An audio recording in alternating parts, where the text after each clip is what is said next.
اور جب تمہارے پروردگار نے موسیٰ کو پکارا کہ ظالم لوگوں کے پاس جاؤ، یعنی قوم فرعون کے پاس، کیا وہ ڈرتے نہیں؟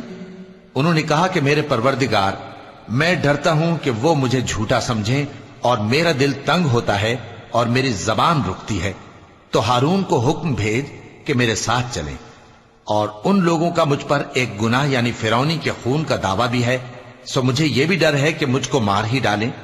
فرمایا ہرگز نہیں، پس تم دونوں ہماری نشانیاں لے کر جاؤ، ہم تمہارے ساتھ سننے والے ہیں۔ سو دونوں فرعون کے پاس جاؤ اور کہو کہ ہم تمام جہانوں کے مالک کے بھیجے ہوئے ہیں، اور اس لیے آئے ہیں کہ آپ بنی اسرائیل کو ہمارے ساتھ جانے کی اجازت دیں۔ فرعون نے موسیٰ سے کہا، کیا ہم نے تم کو جبکہ تم بچے تھے پرورش نہیں کیا تھا، اور تم نے برسوں ہمارے ہاں عمر بسر نہیں کی؟ اور تم نے ایک اور کام کیا تھا جو کیا، تم ناشکرے معلوم ہوتے ہو۔ موسیٰ نے کہا کہ ہاں، وہ حرکت مجھ سے ناگہاں سرزد ہوئی تھی اور میں خطا کاروں میں تھا۔